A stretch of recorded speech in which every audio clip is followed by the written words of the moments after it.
अस्सलाम वालेकुम नाजरीन, मैं हूं जावेद बागट। आज भी हम हमेशा की तरह एक अहम इशू लेके जो इंतहाई अहमियत का हमें आवाम से मुतल्लिक़ है लेके आपकी खिदमत में हाज़िर हुए हैं कि हमारे ज़िला इस्लामाबाद में इस वक्त क्या सिचुएशन है, क्या चल रहा है और जो लोग अपनी जमा पूंजी से हाथ धो बैठते हैं उनका क्या हाल होता है। तो ऐसे में एक ऐसी स्टोरी हमने निकाली है। पहले तो ये कहा जाता था कि सोसाइटी माफिया जो है वो आवाम को लूटने में अपना किरदार अदा कर रहा है, लेकिन आज जो हम स्टोरी देना चाह रहे हैं, जो इंकशाफ करना चाह रहे हैं, वो एक सरकारी अफीसर से मुतल्लिका है कि एक सरकारी अफीसर सोसाइटी माफिया का जो है सहूलतकार बना हुआ है। आज हम उससे मुतल्लिक बात करेंगे और डिटेल में बताएंगे कि आवाम को लूटने में एक सरकारी अफीसर किस तरह अपना किरदार अदा कर रहा है। तो इस वक्त मेरे साथ स्टूडियो में मौजूद है एक निजी टीवी की क्राइम रिपोर्टर हैं आसिया कौसर इस्लामाबाद से। अस्सलाम वालेकुम आसिया। वालेकुम सलाम। बहुत शुक्रिया बागर साहब, आपने मुझे यहाँ बुलाया। ये जो आपने अभी बात की कि किस तरह से सोसाइटी माफिया जो है वो आवाम को लूट रहा है, और स्पेशली अगर हम बात करें सरकारी मुलाजमीन की और सरकारी दफातर में काम करने वाले अहलकारों की, तो यकीनी तौर पर एक तरफ जहाँ पर ऑलरेडी जो है वो आवाम सोसाइटी माफिया के हाथों लूट रहा है, और दूसरी जानिब अगर इस तरह का कोई सरकारी ऑफिसर उनके साथ मिल जाता है तो मेरे ख्याल से सोसाइटी माफिया को काफ़ी ज़्यादा आसानियाँ जो हैं वो पैदा हो जाती हैं पैसे इकट्ठे करने में, आवाम को लूटने में और उनको बेवकूफ़ बनाने में। लेकिन अब सवाल बड़ा मुझे अजीब सा लग रहा है कि ऐसी सिचुएशन में बागर साहब जो आप इशू लेकर आए हैं कि सरकारी मुलाजिम शामिल है साथ, हम उस पर भी बात करेंगे डिटेल में कि वो मुलाजिम कौन है। अच्छा, लेकिन इसमें पहले हम ये कहते थे, हमने इससे कबल भी सोसाइटीज़ के हवाले से काम किया, आपका भी बड़ा इस हवाले से तजर्बा है और आप भी बहुत सारी सोसाइटियों से मुतल्लिक़ ख़बरें अपलोड करती रहती हैं, ख़ुसूसन क्राइम के जो इश्यूज़ होते हैं उसमें, क्योंकि ये वाइट कॉलर क्राइम है तो ये भी सामने आती हैं चीज़ें कि ये सोसाइटी माफिया जो है किस तरह आवाम को लूटता है। तो हम पहले ये तसव्वुर करते थे कि सिर्फ रावलपिंडी का जो चक्री रोड है वो ही सोसाइटी माफिया का गढ़ है, हमेशा चक्री रोड को ही सोसाइटी माफिया फ़रोख्त करता था। RDA जो रावलपिंडी का डेवलपमेंट अथॉरिटी है वो इसको देखती थी और कहा जाता था कि वो मुलाजमीन उनके साथ मिल जाते हैं, मिलने के बगैर नहीं होता। लेकिन आज का जो मेरा इशू है वो एक ऐसा इशू है जो बड़े ही हैरान कुन है कि ऐसे में जब कोई भी एप्लीकेशन काबिल कबूल ना हो, कोई भी एप्लीकेशन ली ना जा रही हो, वज़ीर आज़म की तरफ से बड़ी वाज़ेह हदायत हों कि एग्रीकल्चर लैंड पे सोसाइटी नहीं बन सकती और ना बनाई जा सकती, हम एग्रीकल्चर को फ़रोग देंगे, लेकिन ऐसे हालात में एक डिस्ट्रिक्ट का जो DC है उसके PA, और वो DC ना सिर्फ डिस्ट्रिक्ट का DC होता है, वो साथ जो ज़िला काउंसिल होता है उसका भी एडमिनिस्ट्रेटर होता है, और जो एडमिनिस्ट्रेटर के PA हैं वो इस सारे किरदार के हैं, मुतहरिक हैं, और वो सोसाइटी माफिया के साथ मिल के आवाम को लूटने में वो किरदार अदा कर देते थे। आसिया, बड़ा हैरान कुन मामला है। पहले बिल्कुल बागर साहब, ये बड़ी अलार्मिंग सिचुएशन है कि ऐसे में आवाम कहाँ जाएगी, क्योंकि आवाम को जब कोई मसला होता है तो उसने आपके DC के पास जाना है, एडमिनिस्ट्रेटर के पास जाना है कंप्लेन लेकर। लेकिन जब उसी दफ्तर के लोग जो है वो सोसाइटी माफिया के साथ मिले होंगे तो यकीनी तौर पर आवाम के लिए बड़ी अलार्मिंग सिचुएशन है कि अब कहाँ जाकर सर पटकेंगे और कहाँ बैठ के रोएंगे कि अपनी सारी ज़िंदगी की जमा पूंजी जो है वो आवाम लगा देती है इन सोसाइटीज़ पे। तो ये इशू बेसिकली बागर साहब मैं जानना ये चाह रही हूँ कि बड़ा इंपॉर्टेंट इशू है रावलपिंडी इस्लामाबाद में, तो हम कवर भी करते रहे हैं, देखते भी रहे हैं, बड़ी डिटेल इन्फॉर्मेशन हमारे पास रावलपिंडी इस्लामाबाद की सोसाइटीज़ की रहती हैं। ये आज आप एक नई जो है वो इन्फॉर्मेशन लेकर आए और ज़िला अटक का आप जिक्र कर रहे हैं, तो अगर डिटेल में हमें ये भी बता दें साथ साथ कि ये शख्स जो है वो है कौन आखिर, और किस तरह से ये सोसाइटी माफिया के साथ जो है वो किरदार निभा रहा है अपना। बिल्कुल, मैं उस शख्स के बारे में ज़रूर बताऊंगा क्योंकि वही आज की जो मेरी ख़बर है उसका मेन किरदार है, और सारी स्टोरी जो है मेरी उसके इर्द गिर्द घूमती है कि वो आवाम को लूटने में किस तरह सोसाइटी माफिया का जो है वो साथ दे रहा है और किस तरह उनको साथ लेके चल रहा है। मैं ज़रूर उसका जिक्र करूँगा, लेकिन इससे पहले मैं थोड़ी सी जो है बात इस हवाले से करना चाह रहा हूँ कि वफाकी दारुल-हुकूमत जो कि पूरे पाकिस्तान के लोग यहाँ पे रहाइश पजीर हैं यहाँ पे, अब एक ट्रेंड पहले ये था, जिस तरह मैंने पहले जिक्र किया कि चक्री रोड को तो सोसाइटी माफिया ने बेच के वहाँ तो अब मेरे ख्याल में कोई 1 इंच भी जगह बची नहीं है जो बिकने वाली रह गई हो। लेकिन अब क्योंकि एक नया ट्रेंड शुरू हुआ CPEC के हवाले से, जब CPEC के हवाले से ट्रेंड शुरू हुआ तब इस सोसाइटी माफिया ने रुख किया अटक का, ये डिस्ट्रिक्ट अटक के डिप्टी कमिश्नर और एडमिनिस्ट्रेटर की मैं बात कर रहा हूँ, जिनका मैं जिक्र करना चाह रहा हूँ, ये उनके पीए हैं। मैं उनका नाम भी ज़रूर आपसे शेयर करूँगा कि उनका नाम क्या है और उसका जो किरदार है वो तो बताना बहुत ही ज़रूरी है कि उसका किरदार क्या है और वो अपने ऑफिस में किस तरह से लोगों को डील करता है और क्या सहूलतें ये फ्राहम करता है। ये सारी बातें तो मैं आपको बताऊँगी, लेकिन अब चूँकि सी पैक का जिक्र कर, अब जो सोसाइटी माफिया है वो सी पैक की तरफ गामजन है। वज़ीर-ए-आज़म साबका वज़ीर-ए-आज़म इमरान खान की तरफ से भी बड़े वाज़ेह अहकामात थे। उससे कबल भी जो सोसाइटीज़ के हवाले से जब बात होती थी, एनओसी के हवाले से जब बात होती थी, तो आसिया एक बड़ी चीज़ उसमें कॉमन थी कि कोई भी सोसाइटी किसी भी ऐसी जगह पे नहीं बनाई जा सकती जहाँ पे सरसब्ज़ शादाब फसल हो सकती है, जो कि एग्रीकल्चर लैंड है, जहाँ पे आपके खाने पीने की चीज़ें जो हैं उगाई जाती हैं। वहाँ पे सोसाइटी नहीं बनाई जा सकती। सोसाइटी अमूमन ऐसी जगह पे बनाई जाती है जो बंजर ज़मीन होती है। ये कानूनी तौर पे भी और वैसे भी इसकी तकसीम जो है की जाती है। इस हवाले से जो है हर ज़िला अपनी जुलिंग करता है कि किस तरह से इसको तकसीम करके जो हमारे एरिया में बंजर ज़मीन है उसको रेजिडेंशियल नहीं एरिया में तकसीम किया जाए। एक सेकंड मुझे दीजिएगा, यहाँ मैं ये जानना चाह रही हूँ बेसिकली कि क्या ये जो अटक की आप बात कर रहे हैं, ज़िला अटक की बात कर रहे हैं, यहाँ पर ये जिन सोसाइटी माफिया का हम जिक्र कर रहे हैं और जिस शख्स का हम जिक्र कर रहे हैं, क्या ये जो अलॉटमेंट्स हैं या जो कार्रवाइयाँ की जा रही हैं ये एग्रीकल्चर लैंड के ऊपर की जा रही हैं? क्योंकि ज़रूरी ज़मीन के ऊपर तो अगर हम सोसाइटीज़ बनाना शुरू कर देंगे तो खाएंगे क्या और इन फ्यूचर पाकिस्तान का मुस्तकबिल क्या होगा? क्योंकि ऑलरेडी जो है वो आप देख रहे हैं कि मुल्क में हालात बड़े जो हैं वो ख़तरनाक सूरत हाल जो है वो इख्तियार करते जा रहे हैं। तो अगर हम एग्रीकल्चर लैंड के ऊपर भी सोसाइटीज़ बनाना शुरू कर देंगे तो अनाज उगेगा कहाँ और आवाम खाएगी क्या? बिल्कुल आसिया, आपका कहीं अगर गुजर हुआ हो जिस जगह पे आजकल सोसाइटी माफिया ने अपने पंजे गाड़े हुए हैं या चारों तरफ सी पैक किया जाए, आप अगर सी पैक से गुजरें कहीं से फतेह जंग के इलाके से या आप तरनौल से सी पैक पे जाएं तो आपको ये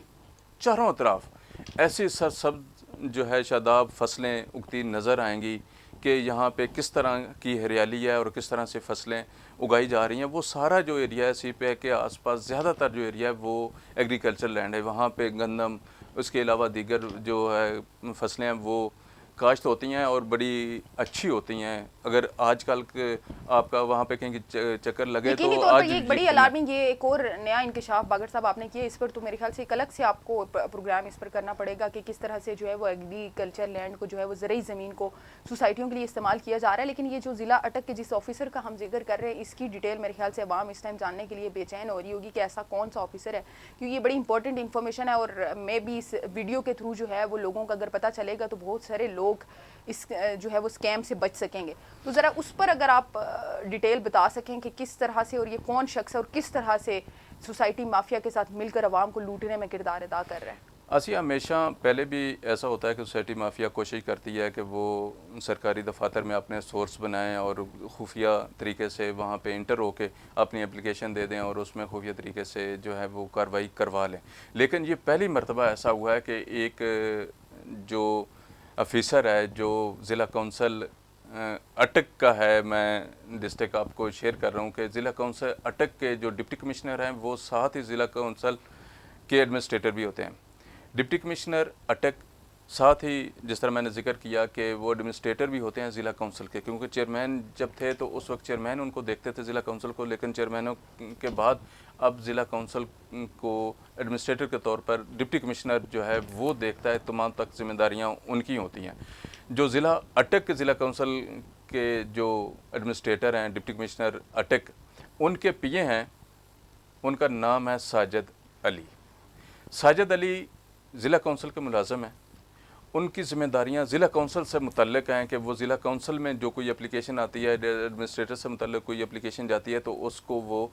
एंटरटेन करते हैं और जो एडमिनिस्ट्रेटर हैं उनके नोटिस में लाते हैं कोई एप्लीकेशन जिस पे कार्रवाई। इसमें आसिया एक बड़ी हैरान कुन बात यह है कि इस वक्त ज़िला अटक में जो जोनिंग का प्रोसेस है वो हो रहा है, यानी कि साइट डेवलपमेंट जोनिंग का एक प्रोसीजर चल रहा है और किसी भी सोसाइटी के लिए उस वक्त तक एनओसी नहीं हो सकता, एनओसी की परमिशन नहीं दी जा सकती, एनओसी नहीं दिया जा सकता जब तक उनका अपना स्ट्रक्चर जो है वो कंप्लीट नहीं हो जाता। अभी इसकी जोनिंग के लिए कितना टाइम लगेगा, साल लगेगा, 2 साल लगेंगे। जब तक ये जोनिंग सिस्टम मुकम्मल नहीं होता, ये एक स्ट्रक्चर जो है वो कंप्लीट नहीं होता, उस वक्त तक वैसे भी किसी सोसाइटी का जो है एनओसी नहीं हो सकता। और इस वक्त जो है वो ज़िला कौंसल जो अटक है उनके अफसरान से भी मेरी बात हुई है, चीफ ऑफिसर से भी बात हुई है, दिगर प्लानिंग के कुछ अफसरान हैं उनसे भी मेरी बात हुई है कि अभी आप लोगों ने इस सिस्टम को कैसे आगे लेके चल रहे हैं, क्योंकि सोसाइटीज़ के हवाले से सोशल मीडिया पे आए रोज़ खसूसी तौर पर हम क्योंकि इस्लामाबाद में आसिया बैठे हुए तो यहाँ इस्लामाबाद में जगह जगह पर हर सेक्टर में सोसाइटीज़ के दफातर खुले हुए हैं और वो धड़ाधड़ आवाम को अपने सोशल मीडिया के ज़रिए जो सुहाने ख्वाब दिखा कर उनको लूटने के कोशिशों में मसरूफ़ हैं। तो ये जो साजिद अली हैं जिसका मैंने जिक्र किया, ये ज़िला कौंसल अटक एडमिनिस्ट्रेटर के पीए हैं, उन्होंने ये कारनामा अंजाम दिया है कि एक सोसाइटी के साथ मिलके, एक सोसाइटी का मैं जिक्र कर रहा हूँ लेकिन एक से ज़्यादा सोसाइटी हैं जिनका वो सहूलतकार है, उनके साथ मिलकर उसने ये कोशिश की कि क्योंकि ज़िला कौंसल में जोनिंग हो रही है, ज़िला कौंसल में एप्लीकेशन काबिल कबूल नहीं होती, तो उसने चोरी छुप के जो है डिप्टी कमिश्नर ऑफिस में अपने ज़राए से वहाँ पे जाके तो एक एप्लीकेशन सबमिट कर दी और उसका डायरी नंबर लगवा दिया। और जब किसी भी एप्लीकेशन के लिए डायरी नंबर लगा दिया जाता है तो उसका मिसयूज़ हमेशा होता है कि वो कहा जाता है कि हमने एप्लीकेशन सबमिट की हुई है, हमारी जो फाइल है वो प्रोसीजर में है, यही बहाना बनाया जाता है, यही कहा जाता है कि प्रोसीजर में। प्रोटेक्शन के तौर पर जो है वो सोसाइटी माफिया इस्तेमाल करता है, क्योंकि जब भी उनसे अगर आवाम पूछेगी या क्लेम करेगी कुछ चीज़ें या कोई डॉक्यूमेंट्स मांगेगी या सबूत मांगेगी कि भाई आपकी सोसाइटी का क्या स्टेटस है, क्या डेवलपमेंट है, तो उनके पास एक बहाना है कि भाई हमने एप्लीकेशन सबमिट करवाई हुई है, आज नहीं तो कल जो है वो हमें एनओसी मिल जाएगा, डायरी नंबर हमें अलॉट हो चुका है, हमारी जो है वो बातचीत चल रही है सरकारी इदारों में, डिस्ट्रिक्ट एडमिनिस्ट्रेशन के साथ हम कोऑर्डिनेशन में हैं, हम मतलब वो ये शो करवाते हैं इसके थ्रू के तमाम प्रोसीजर जो है वो हमारा चल रहा है और बहुत जल्द जो है वो सोसाइटी को एनओसी मिल जाएगा। और इस तरह से वो आप ये कहना चाह रहे हैं कि सोसाइटी को लीगल साबित बिल्कुल इसी तरह सेम जिस तरह आपने बात की, बिल्कुल मैं इस बात को इंडोज करता हूँ, यही तरीक़ाकार उनका होता है। लेकिन इरहान कुन बात यह है कि मेरी मुलाकात डिप्टी कमिश्नर जो एडमिनिस्ट्रेटर ज़िला कौंसल हैं उनसे भी हुई अटक से। उनसे जब मैंने ये सारी चीज़ें डिस्कस की तो वो बड़े हैरान हुए। वो कहते हैं कि ये मेरे ऑफिस में किस तरह हो सकता है कि डायरी नंबर मेरे इलम में ना हो, कोई एप्लीकेशन आई और मेरे पास आई ना हो और उसका डायरी नंबर लगा हो और मेरे इलम में ऐसी कोई चीज़ हो ना। ख़ुसूसी तौर पे जो है वो सोसाइटीज़ के हवाले से जो है ऐसी चीज़ें हमेशा डिस्कस होती हैं, मुझे बताई जाती हैं, लेकिन इसके बारे में मुझे पता नहीं है कौन सी सोसाइटी जिसका आप जिक्र कर रहे हैं। इंशाल्लाह इस सोसाइटी की भी डिटेल हम आपसे शेयर करेंगे। यानी कि आप बागर साहब ये कहना चाह रहे हैं कि डिस्ट्रिक्ट एडमिनिस्ट्रेटर जो हैं और जो आपने कहा है कि डीसी भी हैं और प्लस एडमिनिस्ट्रेटर भी जो हैं वो वहाँ पर हैं, उनको इस बात का इल्म ही नहीं है कि उनका पीए किस किस की एप्लीकेशन वसूल कर रहा है, किस किस को डायरी नंबर जो है वो अलॉट कर रहा है। वो इस बात से लाइल में, यानी कि उनको बताए बगैर उनके अहकामात को पसे पुश डालकर जो है वो साजिद अली ये काम सारे जो है वो कर रहे हैं। बिल्कुल इसी तरह आसिया, लेकिन हैरान कुन बात यह है कि उस साजिद अली की अगर आप दीदा दलेरी देखें, वो ज़िला कौंसल का मुलाजम है, ज़िला कौंसल में होता है, वहाँ पे वो जो एडमिनिस्ट्रेटर के पीए हैं और वो जो डायरियाँ लगवाता है वो डिप्टी कमिश्नर के ऑफिस में। डिप्टी कमिश्नर और एडमिनिस्ट्रेटर के ऑफिस दोनों अलग अलग हैं, अलग अलग जिम्मेदारियाँ हैं, लेकिन वो जो डायरी नंबर लगवाता है वो जाके लगवाता है डिप्टी कमिश्नर के ऑफिस से। जो डिप्टी कमिश्नर का डायरी रजिस्टर होता है उसमें वो जो है वो डायरी नंबर लगवाता है। और अपने सोर्सेज के थ्रू उसने वहां तक भी मतलब आपने उसने डिस्ट्रिक्ट एडमिनिस्ट्रेटर ऑफिस में भी जो है वो रसाई हासिल कर ली है कि वहां पर वो जाता है, जाके रजिस्टर पे डायरी नंबर अलॉट करता है। और कहीं ना कहीं निगलिजेंस तो ऑब्वियसली इदारों की भी है कि उनके एहलकार इस तरह के काम कर रहे हैं और वो इस चीज़ से बिल्कुल बेखबर है। अच्छा, एक चीज़ बागर साहब और मैंने साजिद अली के बारे में सुनी है कि ये साजिद अली साहब जो हैं ये कुछ ऑफिसर्स के हवाले से जो है वो रिपोर्ट्स इन्होंने पेश की हैं कि ख़राब कारकर्दगी है, ये काम नहीं करते, और इस तरह के कुछ तबादलों के हवाले से भी हमने इन्फॉर्मेशन सुनी थी कि मुख्तलिफ ऑफिसर्स के जो हैं वो तबादले भी करवाए जाते हैं। बिल्कुल आसिया, आपने बड़ा अहम पॉइंट जो है वो रेज़ किया है। इस हवाले से भी मेरी डिप्टी कमिश्नर जो एडमिनिस्ट्रेटर ज़िला कौंसल उनसे भी मेरी बात हुई। जब मेरी उनसे मुलाकात हुई तो मैंने जिक्र किया, उस वक्त वो मुझे पूछ रहे थे कि वो हमारे ऑफिस का कौन सा ऐसा बंदा है, लेकिन मैंने उस वक्त उस नाम को ज़ाहिर नहीं किया क्योंकि कुछ चीज़ें ऐसी रहती थी जिन पे मैंने अभी काम करना था, इस स्टोरी की कुछ चीज़ें अभी मुझे और हासिल करनी थी, इस वजह से उस वक्त मैंने नाम नहीं लिया था। लेकिन आज मैं उसका नाम ले रहा हूँ, मैं बता रहा हूँ कि वो साजिद अली हैं जो पीए एडमिनिस्ट्रेटर के वो हैं। उनके हवाले से वहाँ जाके मुझे बड़ी हैरान कुन इंफॉर्मेशन मिली कि वहाँ पे चीफ़ ऑफिसर साजिद अली ख़ान होते हैं, आज भी वो वहाँ पे मौजूद है। लेकिन जब हम डिप्टी कमिश्नर अटक से मिलने के लिए गए इस इशू पे तो उस वक्त उनकी ट्रांसफ़र हो चुकी थी और उस वक्त बड़े धड़ल्ले से ये साजिद अली कहता चीफ था। ऑफिसर साहब है, इनका नाम भी साजिद अली है? बिल्कुल जी, इनका नाम भी साजिद अली खान है। मैंने कहा आवाम जरा नहीं, इनका नाम भी साजिद अली खान है। वो दोबारा उनका ट्रांसफ़र हो गया, वो उसी सीट पे आ गए हैं। कुछ 2-3-4 दिनों के लिए वो उनकी ट्रांसफ़र हुई थी, लेकिन फिर उनकी दोबारा ट्रांसफ़र उसी सीट पे हो गई। तो उस हवाले से साजिद अली खान बड़े धड़ल्ले से लोगों को बताते थे, हमारे ज़राए हमें बताते हैं कि ये जो जितनी ट्रांसफ़रें हो रही हैं या चीफ ऑफिसर को ट्रांसफ़र करवाया गया है, उसमें सारा कुछ मेरा ही किरदार है। तो मैं थोड़ी सी इसमें आसिया एक बात शेयर कर दूँ कि 2017 की बात है, गालिबन न्याजी साहब वहाँ पे डिप्टी कमिश्नर हुआ करते थे। तो उस वक्त भी साजिद अली का बड़ा होड़ था, बड़ी मानी जाती काम कर रहा है, तो बड़ी मानी जाती थी इसकी कि ये बड़ा पावरफुल जो पीए है और इसका बड़ा किरदार है। लेकिन 2017 के बाद अब तक ये ज़ेरे ताब रहा है। जो भी डिप्टी कमिश्नर अटक रहे हैं, उन्होंने कुछ चीज़ों पे गौर किया या उन्होंने इसके बारे में पूछा, तो उन्होंने इसको कोई ऐसी जिम्मेदारियां दी जो बस गुजारे लायक थी। कोई अहम जिम्मेदारी इसको नहीं दी गई अपने हवाले से या ऑफिस के हवाले से। तो ये हमेशा जिस तरह हम पंजाबी में उसको कहते हैं कि खुडे लाइन लगा रहा है, अब तक खुडे लाइन लगा रहा है। लेकिन अब ये साजिद अली खान जो चीफ ऑफिसर हैं, उनके हवाले से जो इसने ब्रीफिंग अफसरान को दी, जो मेरे ज़राए मुझे बताते हैं, उसके बाद से ये जो है डिप्टी कमिश्नर और एडमिनिस्ट्रेटर के बड़े करीब हो गया कि ये बड़ी तो बातें बड़ी काम की कर रहा है, ये बंदा तो बड़ा काम का है। तो शाह से ज़्यादा शाह के वफादार और ऐसे लोग जो हैं वो ऑफिसर्स को मोस्टली पसंद भी बहुत आते हैं। बागर साहब, ये मैं इस चीज़ पे बड़ी हैरान हूँ कि एक तरफ तो सोसाइटी माफिया के साथ मिलकर आवाम को बेवकूफ़ बनाने का एक प्रॉपर जो है वो प्लान तैयार किया गया, क्योंकि एक तरफ सोसाइटी माफिया खड़ा है, फिर सरकारी अफसरान भी अगर साथ मिले हुए हैं, तो यकीनी तौर पर मेरा नहीं ख्याल कि आवाम के पास कोई और रास्ता इसके अलावा बच जाता है कि वो कहाँ जाए और किससे कंफर्मेशन ले कि क्या ये सोसाइटीज लीगल हैं, इलीगल हैं, किस तरह से जो है वो। लेकिन आसिया, इसमें मैं एक बात शेयर कर दूं, आपकी बात काट रहा हूं। ये जो जिसकी मैंने जिस ऑफिसर की बात की, साजिद अली खान की, जो चीफ ऑफिसर ज़िला कौंसल अटक हैं, उनकी मैं बात की, तो वो इन दिनों ऐसी सोसाइटीज़ के ख़िलाफ़ जो गैर कानूनी तरीके से लोगों को लूटने में सरगर्म थी, उनके हवाले से, उनके दफातर के हवाले से जो ज़िला अटक में खोले हुए हैं, उनके हवाले से जो है कार्रवाइयों के लिए बड़े सरगर्म थे। और उन्होंने अपने स्टाफ को ये कहा हुआ था, जहाँ कहीं भी ऑफिस हो या कोई साइड पे काम हो रहा हो, तो उसको फौरी तौर पे बंद करवाएं और इसकी रिपोर्ट हमें दें। कहते हैं कि पहले अगर घर साफ करें तो फिर जो है वो मुल्क साफ करना आसान हो जाता है। मेरे ख्याल से इनको जो है वो पहले अपने दफातर के अंदर लोगों को देखना चाहिए कि ऐसे कौन कौन से अहलकार हैं, ऐसे कौन कौन से इनके एम्प्लॉयज़ हैं जो सोसाइटी माफिया के साथ मिले हुए हैं। क्योंकि कोई भी काम, इस तरह का इलीगल काम तब तक मुकम्मल नहीं हो सकता जब तक आपके अपने इदारे के, और स्पेशली अगर हम बात करें सरकारी इदारों के और एडमिनिस्ट्रेटरी जो इदारे हैं उनके अगर अहलकार और उनके जो वर्कर्स हैं, जो काम करने वाले हैं, जैसे ये आप पीए साजिद अली की बात करें, जब तक ये साथ मिले में ना हो तो ओबियसली सोसाइटी माफिया भी उस तरह से शायद काम ना कर पाता। अगर ये लोग अपने फ़राइज़ बखूबी अंजाम देते और ये बेईमानियाँ जो हैं वो इदारों के अंदर बैठ के ना की जाती। मज़ीद इस पर भी हम डिटेल पे प्रोग्राम करेंगे। एंड पर मैं बागर साहब आपसे ये पूछना चाह रही हूँ कि क्या आपको नहीं लगता कि एक तरफ जो है वो सोसाइटी माफिया आवाम को लूट रहा है, आवाम को बेवकूफ़ बनाया जा रहा है, उसमें ये साजिद साहब जो हैं वो भरपूर अपना किरदार निभा रहे हैं, खुद भी पैसे माशाल्लाह से बना रहे हैं और सोसाइटी माफिया को जो है ज़ाहिर है वो भी इनके सर पे बहुत सारा पैसा कमा रही है।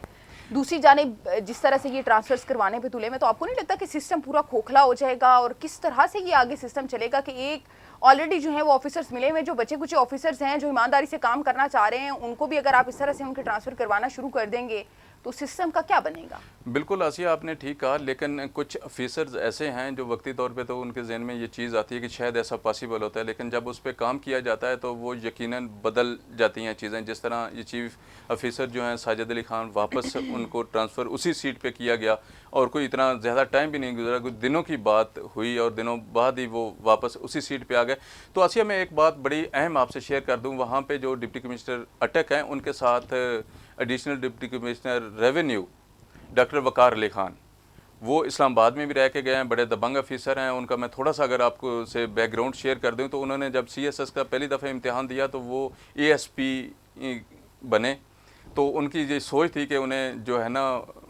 इसमें नहीं, उन्होंने मेन स्ट्रीम में जाना है। उनका जो इरादा था या जो सोच थी वो इस तरह की थी। तो उन्होंने दोबारा फिर इम्तिहान दिया और CSS टॉप किया उन्होंने। वहाँ पे इस वक्त जो हैं वकार अली खान, डॉक्टर वकार अली खान, वो रेवेन्यू के मामलात को देखते हैं। एडिशनल डिप्टी कमिश्नर रेवेन्यू हैं, वो सारी चीज़ों को बड़ी बारीक बीनी से देखते हैं। जिस शख्सियत ने, जिस ऑफिसर ने पूरे CSS को टॉप किया हो तो आप आसिया इसका अंदाज़ा लगा सकती हैं कि वो किस तरह की, जब मेरी, क्योंकि मेरी उनसे भी बात हुई तो उन्होंने मुझे बड़े वाज़ेह अल्फाज में बताया कि हम बिल्कुल ऐसी सोसाइटीज़ के खिलाफ कार्रवाई कर रहे हैं, और कुछ सोसाइटीज़ के हवाले से हमने FIA को भी लेटर यकीनी तौर पर ऐसे ऑफिसर्स की जो कारकर्दगी है बागर साहब वो काबिल सिताइश है, और हमें इनको जो है वो इनकरेज भी करना चाहिए, क्योंकि ऐसे ही ऑफिसर्स के जो हैं वो सर पे इदारे चलते भी हैं। लेकिन दूसरी जानिब हमें साजिद अली जैसे लोगों को भी देखना पड़ेगा कि वो लोग, वो जो सोसाइटी माफिया और दीगर करप्ट लोगों के साथ मिल के आवाम को जो है वो ज़लील ख्वार करने में मसरूफ़ है, उनके हवाले से भी जो है वो कार्रवाई की जाए। यकीनी तौर पर हम इस पर नेक्स्ट एक जो है 1-2 दिनों में अगला प्रोग्राम भी इस पर जो है वो डिटेल करेंगे कि कौन कौन सी ऐसी सोसाइटीज़ हैं जिनको ज़िला अटक में जो है वो डायरी नंबर इस तरह से अलॉट किए गए और जिनकी वजह से अवाम को जो है वो प्रॉब्लम का सामना करना पड़ा। साथ ही साथ हम उन सोसाइटीज़ को ये भी बताएंगे कि उन सोसाइटीज़ ने अवाम से कितना पैसा और किस किस तरह से जो है वो लूटा है। आज की वीडियो का जो बेसिकली मकसद था वो सिर्फ ये बताना था कि किस तरह से सरकारी ऑफिसर्स जो है वो सोसाइटी माफिया के साथ मिलकर ये प्रॉपर प्लानिंग करते हैं और एक फ्रेम जो है वो तैयार करते हैं, किस तरह से अवाम को स्कैम में फंसाया जाता है और फिर उनकी ज़िंदगी भर की जमा पूंजी जो है वो लूटी जाती है। बहुत शुक्रिया बागर साहब, आपने मुझे स्टूडियो में बुलाया, इतना वक्त दिया, थैंक यू सो मच। बहुत शुक्रिया आसिया आपका यहाँ आने का। लेकिन एक बात मैं इसमें इजाफा करना चाह रहा हूँ कि जो आइंदा हमारी वीडियो होगी उसमें हम ये कोशिश करेंगे कि कौन से ऐसे दीगर ऑफिसर्स हैं जो साजिद अली ख़ान के साथ मिले हुए हैं, जो फील्ड में काम करते हैं, उनके नाम भी बताएंगे और उनका कारनामे भी बताएंगे, उनका जो है सोसाइटी माफिया के हवाले से क्या किरदार है और साजिद अली ने कौन सी टीम ऐसी बना रखी है जो मिल के ये आवाम को लूटने में किरदार अदा कर रहे हैं।